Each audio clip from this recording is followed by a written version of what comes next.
Merci d'être avec nous, Mathieu Darnaud, nous accompagner pendant cette première demi-heure. Élu de l'Ardèche, du groupe Les Républicains. On va parler décentralisation dans quelques instants, puisque vous faites partie du groupe de travail mis en place par Gérard Larcher.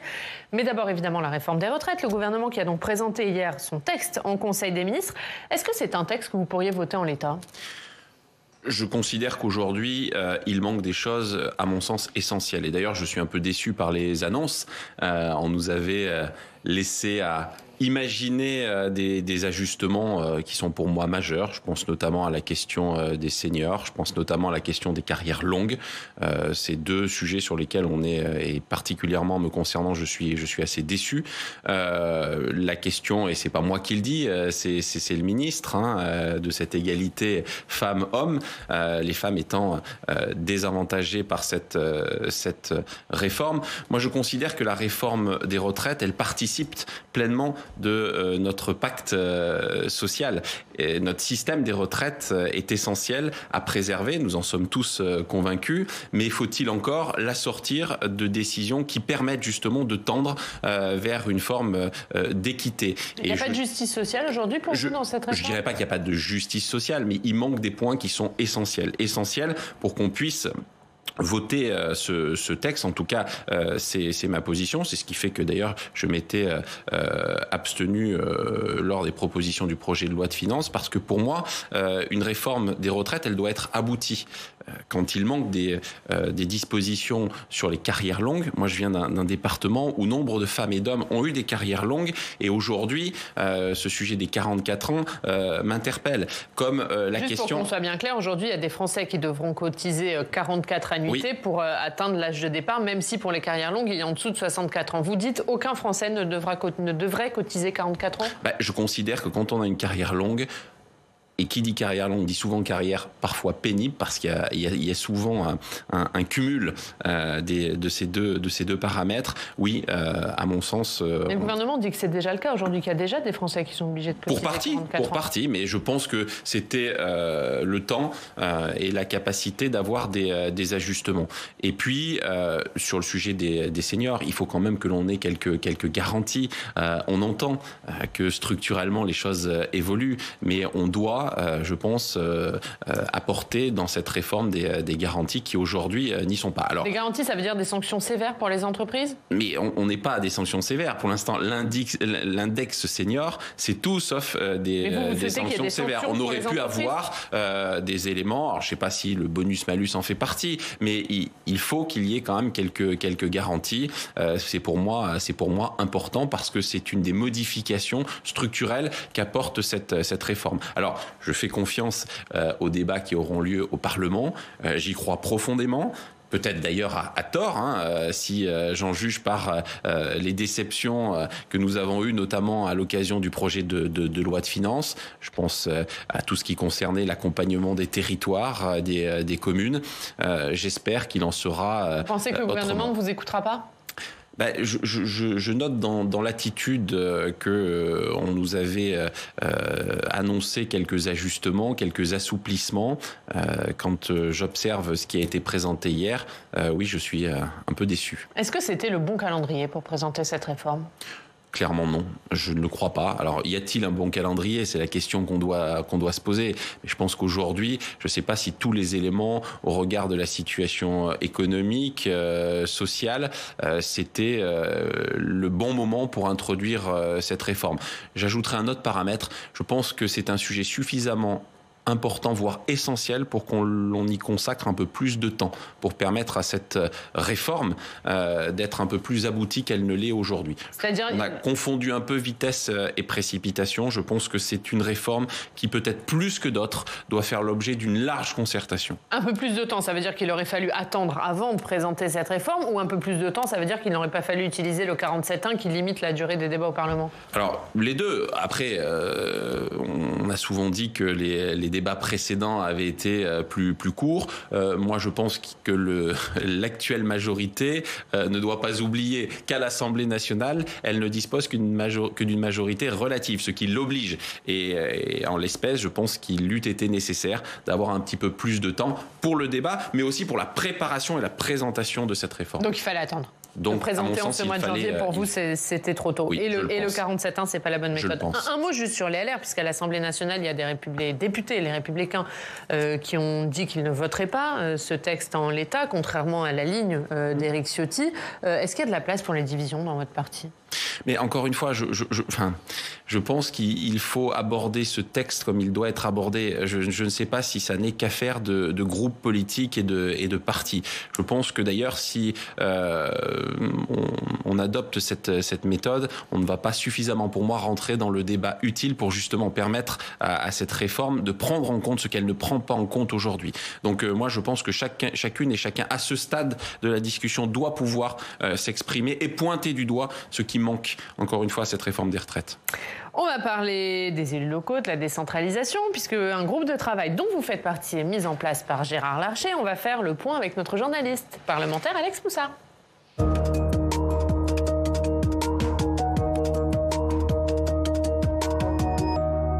Bonjour Alex. Bonjour Ariane. Bonjour Mathieu Darnaud. Bonjour. Et Alex, le président du Sénat, Gérard Larcher, a donc lancé un groupe de travail sur la décentralisation suite aux annonces d'Emmanuel Macron en septembre dernier. Et oui Ariane, on le rappelle, la décentralisation, c'est quand l'État central transfère certaines compétences aux collectivités territoriales. Alors il y a eu par le passé des étapes de la décentralisation. Par exemple, aujourd'hui, la région a la compétence des transports et la gestion des lycées. Ou encore le département a la compétence du médico-social et la gestion des collèges. Et effectivement, à l'automne dernier, le président de la République, Emmanuel Macron, a indiqué qu'il voulait lancer en 2023 une nouvelle étape de la décentralisation, mais je cite, une vraie décentralisation qui fonctionne. Écoutez le président de la République. La décentralisation, ça marche si on a la compétence, la responsabilité, le pouvoir normatif et le financement, ensemble. Et après un peu plus de 5 ans à la place où je suis, je peux vous dire que dans notre pays, aucun de nos compatriotes pense qu'une seule compétence est décentralisée. Parce que dès qu'il y a un problème, et parfois même les élus à qui on les a décentralisés jouent ce jeu aux côtés de nos compatriotes, ils se retournent vers l'État et disent c'est lui. Et cette annonce, elle ravit le président du Sénat qui œuvre depuis des années en faveur de la décentralisation. Et oui, puisque le Sénat est la chambre du Parlement qui représente ces collectivités territoriales et les sénateurs travaillent depuis des années pour décentraliser davantage le pouvoir dans le pays. Alors à la suite de ces annonces présidentielles, eh bien, Gérard Larcher a lancé un groupe de travail du Sénat sur la décentralisation, un groupe de travail dont vous êtes l'un des rapporteurs, Mathieu Darnaud. Et on sent que le président du Sénat est très ambitieux, a beaucoup d'attentes concernant cette nouvelle étape de la décentralisation. On l'écoute. Alors il est temps d'écrire cette grande loi de décentralisation de liberté locale.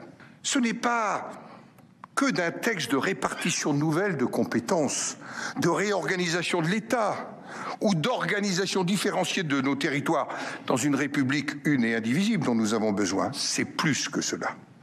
C'est à une nouvelle architecture de la responsabilité et de la décision que j'appelle. Cela s'appelle liberté.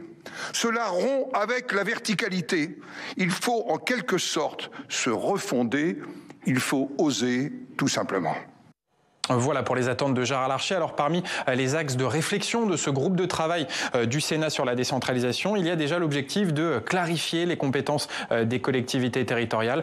Par exemple, que la région gère totalement la politique de l'emploi et pas seulement partiellement. Ensuite, les sénateurs aimeraient que le préfet devienne un vrai coordinateur représentant de l'État dans les départements, qu'il ait les mains libres face aux administrations centrales. Les petites collectivités territoriales doivent aussi avoir davantage de moyens techniques d'ingénierie pour pouvoir mener leurs projets. Et puis, il y a l'épineuse question des finances locales. Les sénateurs souhaitent redonner de l'autonomie fiscale aux collectivités territoriales après la suppression dans le premier quinquennat de la taxe d'habitation et puis la suppression de la CVAE, cette taxe perçue sur les entreprises dans ce second quinquennat. Mathieu Darnaud, est-ce que vous croyez à cette, je cite, vraie décentralisation qu'Emmanuel Macron veut mettre en œuvre alors qu'on l'a vu dans le premier quinquennat, ça n'a pas vraiment été un président qui décentralise le pouvoir? À défaut d'y croire, nous l'appelons de nos vœux, et je le dis très clairement, puisque nous avons déjà voté des dispositions très fortes ici au Sénat. Donc ce que je dis, nous l'avons déjà fait. je suis plus réservé sur la portée de l'intention du chef de l'État, même si j'espère qu'elle sera, qu'elle aboutira à un texte ambitieux, comme cela a été, comme il en a pris l'engagement. Mais c'est aussi ça l'objet de ce groupe de travail, c'est de mettre un peu la pression sur Emmanuel Macron pour le pousser. C'est surtout d'être au rendez-vous d'un texte qui est annoncé pour la fin de l'année. Je crois que vous l'avez dit dans les exemples, nous avons notamment souhaité que, s'agissant de la politique de l'emploi, de tout le volet économie, ce soit les régions qui soient à la manœuvre. C'est un exemple très précis. Nous souhaitons clairement que les territoires, singulièrement les territoires ruraux, aient les moyens de fonctionner, qu'on donne à nos collectivités départementales, communales, intercommunales, les moyens d'une ingénierie pour pouvoir porter des projets, des sujets qui sont très pratiques. Moi, je crois que la décentralisation, c'est finalement le levier que nous n'avons pas suffisamment actionné dans notre pays et qui permettrait, pour moi, de répondre à deux questions. Déjà, la confiance de nos concitoyens dans leurs élus par ce lien de proximité. Je crois que on peut redorer la confiance dans les élus en faisant en sorte que nos concitoyens puissent mesurer la portée de l'action de leurs élus, et quoi de mieux que de renforcer la proximité. Et puis le deuxième point, c'est qu'aujourd'hui on observe une véritable décentralisation dans les faits, et on a besoin aussi d'observer maintenant une véritable différenciation. Les problématiques du littoral ne sont pas les problématiques de territoires de montagne. On voit bien qu'il y a besoin d'ajustement. Et je crois que c'est notamment ce que nous appelons de nos voeux par rapport au rôle des préfets, de coordonner l'action au niveau local, convaincu qu'il y a lieu à prendre en compte ces points de différenciation. Et je crois que ça aussi, c'est quelque chose que nous appelons de nos voeux. C'est un point fort de notre groupe de travail. Est-ce que vous êtes d'accord avec Emmanuel Macron quand il dit qu'on a beau avoir partagé des compétences avec les collectivités territoriales par le passé, à chaque fois qu'il y a un problème, au final, on se retourne vers l'État?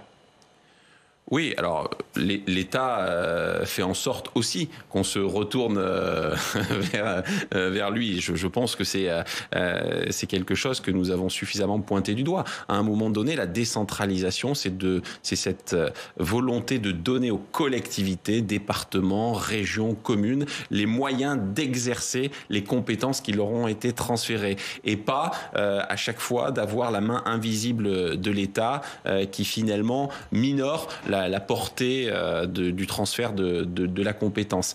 Ce qui doit déboucher aussi sur une responsabilisation pleine et entière de nos élus qui auront la capacité à assumer les compétences qui leur sont transférées, encore une fois avec une seule finalité, c'est de répondre aux aspirations de nos concitoyens, convaincus encore une fois que ce qui est vrai en Ardèche n'est pas vrai dans le Finistère ou dans le Bas-Rhin, que ce qui est vrai sur des territoires du littoral n'est pas vrai sur des territoires de montagne. Donc il y a besoin de cet ajustement qui est absolument nécessaire aujourd'hui. Est-ce qu'il faut aller vers plus d'autonomie pour certains territoires, certaines collectivités? Je pense à l'Alsace notamment. Je crois qu'il faudra vraiment travailler au sein de ce groupe pour entendre l'ensemble des élus, mais le sujet alsacien, à l'évidence, fait partie des sujets sur lesquels on va plancher. Nous avons reçu aussi la collectivité des collectivités bretonnes, notamment le conseil régional de Bretagne, qui vont faire des propositions. Je crois qu'on est là pour écouter l'ensemble des territoires, pour avoir parfois des compétences particulières, comme la collectivité européenne d'Alsace. Voilà, l'idée, c'est vraiment d'être à l'écoute de tous et faire des propositions qui permettent des ajustements, encore une fois, dans le champ qui est celui de la loi actuellement. Il y a une mission d'information sur les maires et l'avenir de la commune qui va être créée, sur laquelle vous allez tout particulièrement travailler. Quel est l'objectif? L'objectif, c'est de pointer du doigt aujourd'hui une réalité. C'est que les maires sont les élus qui sont peut-être les plus plébiscités par nos concitoyens. Et je crois qu'aujourd'hui, ils n'ont pas réellement les moyens d'exercer leur mandat ou leur mission, que ce soit par l'absence de moyens financiers, par la perte de compétences. Donc oui, quelque part, ils sont un peu empêchés d'agir. Nous aspirons à montrer justement cette réalité et surtout à trouver des pistes et des solutions qui, encore une fois, pourront être évoquées et débattues à l'occasion de ce futur projet de loi que, encore une fois, nous appelons de nos voeux. pour leur permettre d'avoir plus de moyens pour agir encore une fois au plus près des besoins de nos concitoyens. Sur l'avenir de la commune, puisque ça fera aussi partie de cette mission d'information, est-ce que l'intercommunalité est une menace pour l'avenir des communes ? C'est pas une menace, mais on doit trouver finalement le juste complément entre intercommunalité et commune. Aujourd'hui, trop de maires nous disent finalement, ayant laissé partir l'ensemble de nos compétences, je suis encore la porte d'entrée de nos concitoyens pour justement tout ce qui concerne l'action publique, l'action de proximité, mais malheureusement je n'ai pas suffisamment de capacité à répondre aux attentes et aux aspirations puisque les compétences ont été transférées à l'intercommunalité. Donc il faut trouver ce bon mode de fonctionnement, ce bon modus operandi entre intercommunalité et commune. Un dernier mot, Alex. Est-ce qu'il faut créer un impôt local nouveau pour les communes après la suppression de la taxe d'habitation pour leur redonner de l'autonomie fiscale? C'est ce à quoi nous réfléchissons. Nous sommes convaincus qu'il faut préserver un lien. Il ne s'agit pas d'alourdir la fiscalité, mais il faut qu'il y ait un lien, selon nous, entre le citoyen et la collectivité. Merci Alex. À tout à l'heure. À tout à l'heure dans le club, évidemment, on va aller voir l'actualité dans votre département de l'Ardèche. Mathieu Darnaud, direction Priva, on retrouve Laure Fuma. Bonjour, merci beaucoup d'être avec nous, chef de l'agence de Priva pour le Dauphiné libéré. Et à lire dans vos pages aujourd'hui, Laure, un dossier sur les zones blanches en matière de téléphonie. Oui, tout à fait. Le Dauphiné libéré s'intéresse aujourd'hui aux problèmes de téléphonie mobile et fixe en Ardèche. On a beaucoup de zones blanches encore. Il faut savoir que le meilleur des 4 opérateurs en téléphonie mobile couvre seulement 85% du département. Autrement dit, il y a encore 15% du département qui est dans une zone blanche. Les reporters du Dauphiné libéré sont allés à Prades, dans le sud Ardèche, un petit village de 1500 habitants, et on ne capte dans ce village que sous un platane. C'est un gros problème et le maire en parle très bien dans nos colonnes. La deuxième problématique que l'on aborde, c'est le problème de la téléphonie fixe, puisque cela repose sur le réseau cuivre, qui est peu ou mal entretenu par l'opérateur historique. En attendant l'arrivée de la fibre, en fait, ce réseau va être remplacé petit à petit par la fibre, sauf qu'en Ardèche, on estime que la fibre sera accessible à 97% des habitants d'ici 2025 au plus tôt, et il y a encore 3% des habitants pour lesquels on n'a aucune date. Monsieur le sénateur Darnaud, est-ce que vous estimez que le déploiement de la fibre est assez rapide? C'est un enjeu pour le désenclavement de votre département. Et qu'en sera-t-il des 3%? Alors c'est un sujet sur lequel on a beaucoup travaillé avec l'ensemble des parlementaires ardéchois, dont on s'est saisi il y a maintenant plusieurs années, pour faire le constat d'abord que vous venez de faire, cher Laure Fuma, pour dire que le département de l'Ardèche avait pris trop de retard, notamment par rapport aux investissements qui ont été faits par le passé par l'opérateur historique, mais qui doit être aujourd'hui complété par des moyens, notamment dans le cadre du plan France Mobile. Le département a souhaité prendre sa part aussi à ce travail. Je crois que l'Ardèche doit faire l'objet d'investissements forts sur la téléphonie mobile. Il y a, semble-t-il, une volonté de rattrapage des différents opérateurs. Nous y veillerons. Je suis plus inquiet en revanche sur ce qu'on appelle le service universel, convaincu que ce que vous dites est une réalité avec le déploiement de la fibre qui a été quelque peu tardif, mais qui ne sera pas total. Et donc, ça pose des questions, puisque quand on dit service universel, on entend par là le fait que chacune et chacun des habitants de notre département doit pouvoir avoir accès, notamment pour des raisons de sécurité. On a parfois des services d'aide ou d'accompagnement à domicile. Malheureusement, on imagine difficilement comment tout cela va se traduire si l'opérateur historique ne met pas les moyens pour accompagner ce déploiement de la fibre sur le territoire et pour renforcer le service existant actuellement. Donc on a saisi tous les interlocuteurs, encore une fois avec l'ensemble des parlementaires, avec l'ensemble des élus du territoire. Aujourd'hui, nous y veillons. C'est peut-être un des sujets qui nous préoccupe le plus avec la santé publique dans l'accès aux soins dans ce département. Voilà, nous serons particulièrement exigeants. Je crois qu'on a à de nombreuses reprises ici interpellé notamment l'opérateur historique, mais plus encore l'État et le gouvernement. Je crois que c'est un sujet sur lequel il faut continuer à se mobiliser pleinement. Il faut surtout des résultats. On a constaté sur l'entretien du réseau une petite amélioration. Il faut aller beaucoup plus loin aujourd'hui parce que ce que est évoqué, notamment le fait que dans certaines communes, on ne capte qu'en certains points de la commune, n'est pas acceptable aujourd'hui. On va parler d'une autre actualité dans votre département de l'Ardèche. Le président du département veut faire travailler les bénéficiaires du RSA. Oui, exactement. Olivier Amran, qui est président du département de l'Ardèche depuis 1 an et demi, souhaite que les bénéficiaires du RSA travaillent 10 heures hebdomadaires dans une association ou dans une entreprise en échange de leur allocation. Est-ce que ça, Monsieur Darnaud, c'est normal ? Je crois que le président l'a expliqué.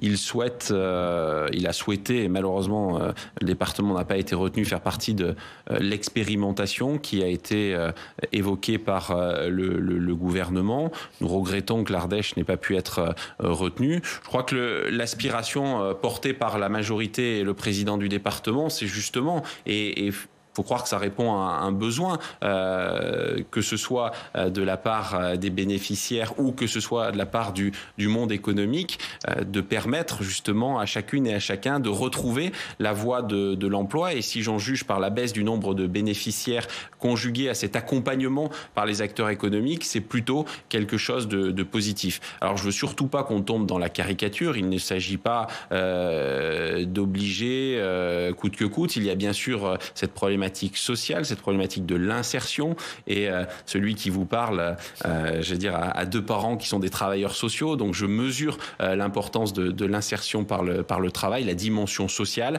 C'est la volonté portée aussi par le président du département, et je crois que c'est quelque chose qui est plutôt positif. En tout cas, les modalités qui semblent se dessiner vont pour moi dans le bon sens. Laure, une dernière intervention, on regarde la une. On regarde la une. Allez, on regarde la une. Et évidemment, vous nous en avez parlé. Encore la galère pour téléphoner. C'est la question qui est à la une du Dauphiné libéré dans son édition de l'Ardèche de Privas. Merci beaucoup, Laure Fumat, d'avoir été avec nous. Et à très bientôt, on l'espère, dans cette émission. Merci à vous. Un dernier mot sur votre parti, Mathieu Darnaud, les Républicains, puisque Éric Ciotti, ça y est, a dévoilé l'organigramme du parti, vaste organigramme, hein, on a envie de dire, qui est déjà contesté, notamment par Bruno Retailleau, qui dit que l'équilibre promis par Éric Ciotti n'a pas été respecté. Elle est mal partie, cette présidence d'Éric Ciotti ? Je crois qu'il faut attendre. Il va y avoir aujourd'hui ou dans les jours à venir des compléments apportés à l'organigramme, mais vous me permettrez de penser que ça ne doit pas être l'alpha et l'oméga. Je crois que aujourd'hui, nos concitoyens nous attendent sur le champ des propositions. Nous vivons une période, on a débuté cette émission par parler de la réforme des retraites, par parler du contexte économique et social. Je crois que nos concitoyens nous attendent sur ce champ-là. Je crois que notre famille politique doit être force de proposition, doit préparer l'alternance, et pour ce faire doit être au travail. Voilà, donc je me préfère me concentrer. Mais est-ce que pour ça et pour être audible, il ne faut pas s'afficher uni déjà ? Si, mais laissons le temps au temps. Moi, je pense qu'il faut avoir la capacité à s'inscrire justement dans le temps. On est à 4 ans et demi des prochaines échéances. C'est long, même très long. On sait le temps politique parfois peut-être un peu trop long, et je crois qu'il y a besoin aujourd'hui de s'organiser, de travailler, encore une fois, d'être au rendez-vous des prochaines échéances. On a trop souvent succombé au jeu des petites phrases, des égos. Je crois qu'aujourd'hui, il est temps de se mettre au travail, et les Français jugeront sur nos propositions, sur notre capacité aussi à incarner à l'avenir cette alternance. Merci Mathieu Darnaud, merci beaucoup d'avoir été notre invité pendant cette première demi-heure. Dans 20 minutes, on recevra Olivier Faure, le premier secrétaire du Parti socialiste dont la réélection est contestée en interne. Il nous livrera sa réaction sur ce qui se passe en ce moment même au sein de son parti. Mais d'abord, on va accueillir notre prochain invité, c'est Stanislas Guérini qui nous rejoint.